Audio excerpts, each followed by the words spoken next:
Okay, Ron, back again with another question. And this is from a member, and the question goes like this. Ron, what is the divine feminine and the divine masculine? And do we have both traits? Well, the definition is in the use of the word divine feminine and divine masculine.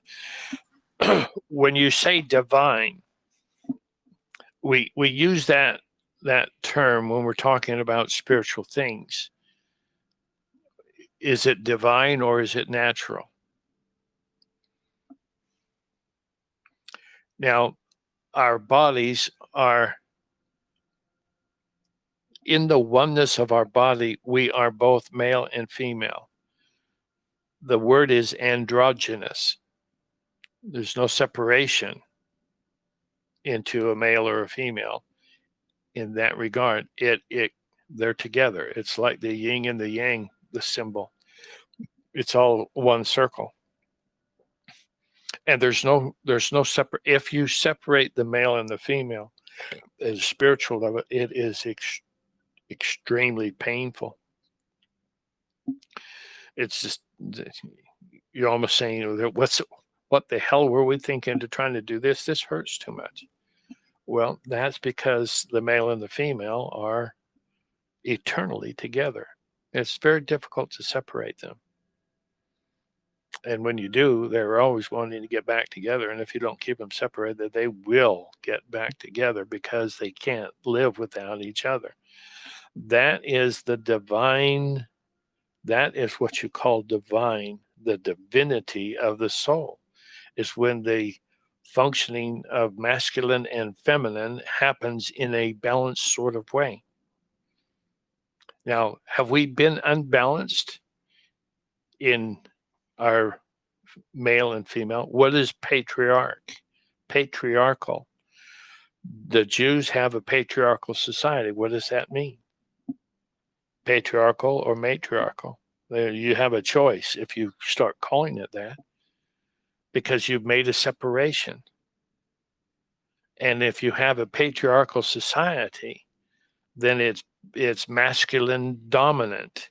And the masculine dominant energy oftentimes goes into power, and power struggles. But if it's manifested with the female energy, then you have compassion. You have comfort. The masculine is powerful.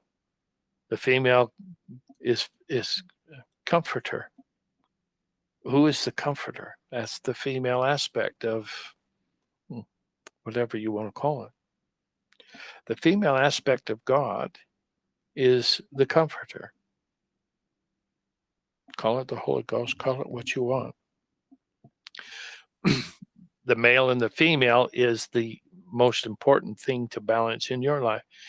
If I am aggressive and I don't have patience with other people, that's more masculine. But if I have a balance where I'm not a carpet that people can walk across, but I'm not going to bark at everything that happens or cause problems for anything. That I can have patience, and the greater patience I have, the greater balance is my life.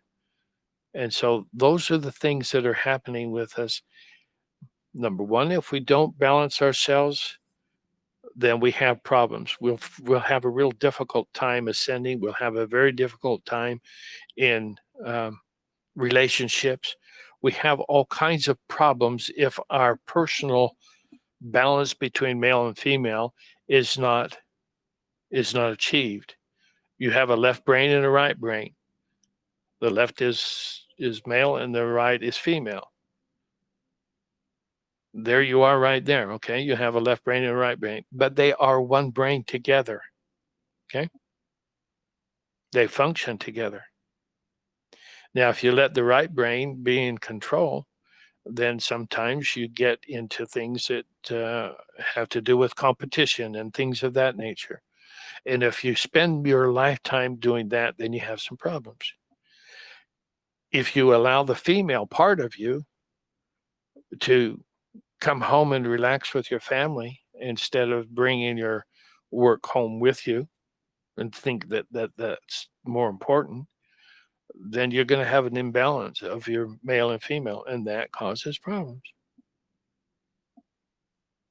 It will cause you problems beyond what you have the capacity to understand. We just don't understand that because it's so diluted and distorted in the way that we live now that it's hard to comprehend. But let's get on that road to comprehending it, because that's where the ascension process can take place. Male and female have to be balanced. Then the good stuff happens. That's where you find the joy and the happiness. So those are my thoughts on male and female energy. I don't necessarily call it divine energy because it's just natural. It's just natural. Am I divine? Yes, I'm naturally divine. My prime creator father came with me, is with me, always is with me. I'm an extension. So there we are. Hope that helps. Very good, Ron. And with that, we will stop here and come right back with another question. Okay.